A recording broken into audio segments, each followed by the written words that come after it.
چل هۆکار بۆ وازهێنان لە گوناه و تاوان. خاڵی حەڤدەهەم ئاگادار بە تۆ یەکێک بی لەوانە. پێغەمبەری خوا عەلەیهی السەڵات وەسەلام دەفەرمێت لەیەتینە ئەقوام من ئومەتی بحەسەنات ئەمثالی جیبالی تیهامەتە یەجعەلوها الله هەباء منثورا. پێغەمبەر سەلات و سەلامی خوای لەسەر بێت دەفەرمێت لە ئومەتی من ڕۆژی قیامەت هەندێک کەس دەینن، ئەو کەسانە هەندی چیای تیهامە چاکە و حەسەنات و کاری باشەیان ئەنجام داوە، واتە چاکە و خێریان گەلێک زۆرە، بەڵام خوای پەروەردیگار ئەو چاکانەیان هەمووی بەبادا دەبات، هیچیان بۆ نامێنێتەوە.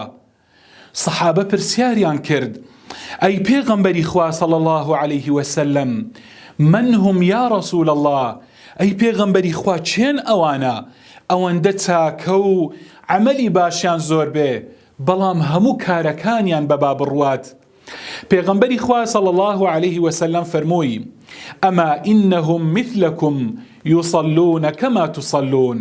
بەڵام ئەوان وەکو ئێوە نوێژ دەکەن، چۆن ئێوە نوێژ دەکەن ئەوانیش ئاوا نوێژ دەکەن. وەیەصومون کەما تەصومون. ئەوانیش وەکو ئێوە بە ڕۆژی دەبن، ڕۆژیەکانی ئێوە چۆنە هی ئەوانیش ئاوایە. تەنانەت وەلەهم من اللەیل مثل ما لەکم. ئێوە چۆن شەو نوێژ دەکەن ئەوانیش ئاوا شەو نوێژیان هەیە، بەڵام یەک صیفەتیان لە ئێوە جیایە. صیفەتی ئەوانە ولكنهم إذا خلوا بمحارم الله انتهكوها.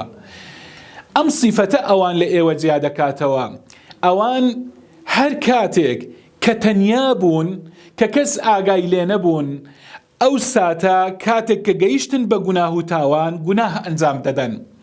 واتە ئەگەر گەنجێک بیت لە شارێک بیت غەیری شارەکەی خۆی کە کەس نەیناسیتن، ئەگەر لە وڵاتێک بیت لە غەیری وڵاتەکەی خۆی کاتێک کە کەس ناناسیتن، گوناه و تاوان ئەنجام دەدات. دەڵێ خۆ کەس ئاگای لێ نیم، ئیتر بە کەیفی خۆی دەچیتن گوناه و مەعسیەت ئەنجام دەدات.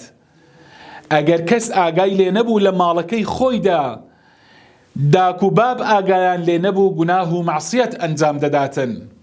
ئەها ئەو صیفەتە ئەو لە ئێوە جیا دەکاتەوە.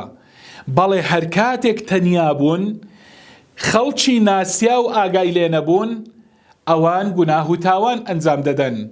کاتێک کە تەنیایە و موبایلەکەی پێیە کە کەس ئاگای لێ نییە، تەماشەی شتی خراپ دەکاتن. بەڵام کە کاتێک خەڵک ئاگای لێیە، پیاوێکی زۆر باشە. ئەمە ئەگەر کوڕە ئەگەر کچە کاتێک کە دەرگاکان لەسەری داخراون کە کەس و کار و خزم و کەس ئاگایان لێ نییە، بیر لە تەماشاکردنی خوا ناکاتەوە، بیر لەوە ناکاتەوە کە خوای گەورە ئاگادارە.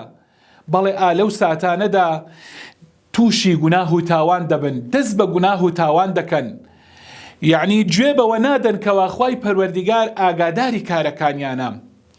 بۆیە خوشتی ئازیزم، برای ڕێزدارم، هەر کاتێک تەنیا بووی، هەر کاتێک لە شوێنێک، لە وڵاتێک، لە شارێک، تەنانەت لە ژوورەکەی خۆتدا ئەگەر تەنیا بووی، کەس ئاگای لێ نەبووی، شەیطان هات و ویستی گوناه و مەعسیەتت پێ ئەنجام بدات، بیر لەوە بکەوە کە خوای پەروەردیگار ئاگادارە، بیر لە کامیڕەی ئیلاهی بکەوە کە هەموو کارەکانت وێنا و تەسویر دەکات.